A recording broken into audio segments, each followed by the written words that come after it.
All right, let's jump right in. If you're a manager on the front lines, I'm talking retail, fast food, hospitality, this is for you. This is your new playbook, a battle-tested guide for leading those teams where, let's be honest, people are coming and going all the time. Right out of the gate, let's just get this on the table. You know that advice you always get from corporate HR, the stuff about needing to stop staff turnover? It's a lie. It's totally useless advice.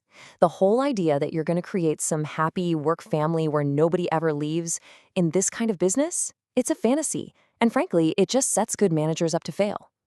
Here's the truth. You need to think about high turnover differently.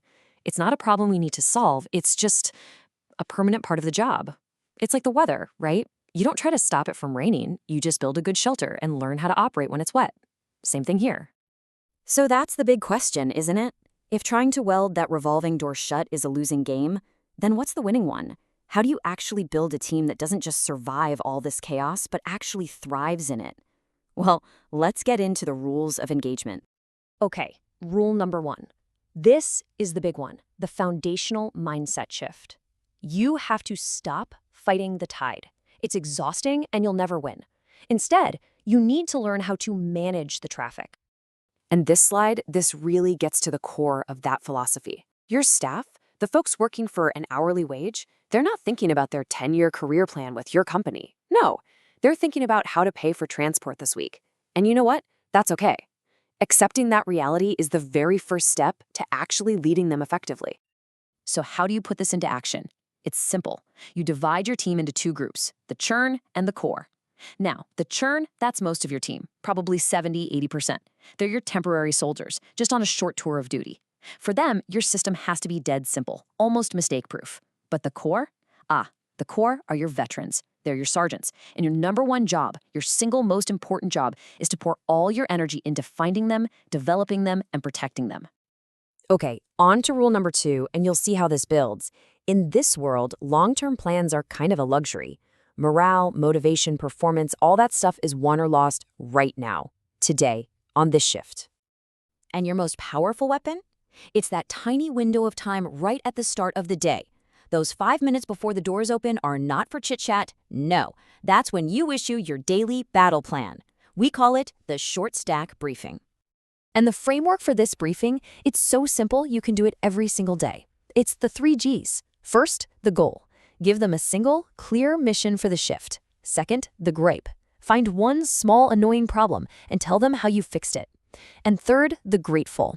Celebrate a victory by giving public, specific praise to one person. That's it. In under 5 minutes, you've just turned a scattered group of people into a focused unit.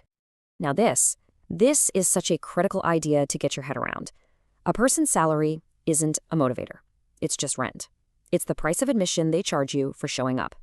It does not inspire them to go that extra mile, to upsell a customer, or to help out a coworker who's in the weeds. So if the paycheck isn't the real motivator, what is? Well, forget about Employee of the Month. Seriously, it's too far away, it's abstract, and all it does is create one winner and a bunch of people who feel like losers. No, motivation has to be immediate. It needs to solve a real problem for them, right now. Which brings us to probably the most powerful, low-cost tool in your entire leadership arsenal, a simple 20 Rand note. This is the R20 rule, and it is pure psychology in action. The second you see someone doing something great, showing initiative, helping a teammate, you reward them, on the spot. You do it publicly, in front of everyone. You say exactly why they earned it, and you hand them the cash. That R20 is taxi fare, it's airtime, it's real, and I promise you it has 10 times the impact of some R500 voucher they might get next month. All right, let's get tactical. Every single manager out there faces the same 3 nightmares that can totally wreck a business from the inside.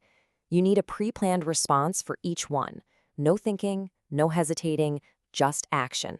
So here it is, your top-level battle plan. For theft, you do your homework, you spot the patterns, and then you act with everything documented. For all the drama and gossip, you use a specific script to shut it down professionally. And for the no-shows and lateness, simple. You enforce a non-negotiable 3-strike law. Now, that script for handling drama is genius.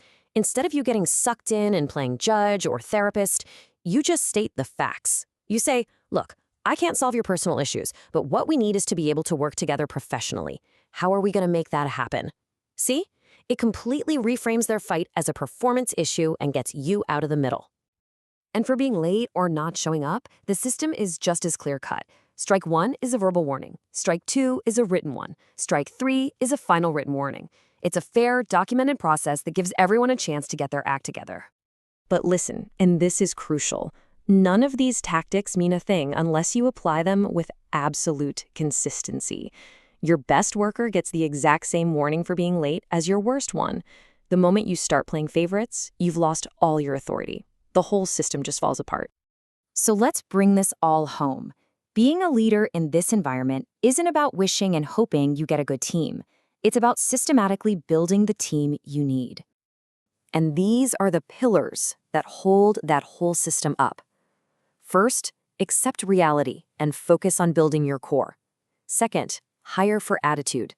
Third, motivate people every single day with things like the 3G briefing and the R20 rule. And fourth, you enforce your standards by being tough but fair and always consistent. That, my friends, is how you build an army. So in the end, it really just comes down to this one question. Are you just managing a crew, a random collection of individuals doing a job, or are you leading an army, a focused, disciplined unit with a clear mission? This playbook gives you the tools to build that army. The choice of what to do with them, well, that's yours.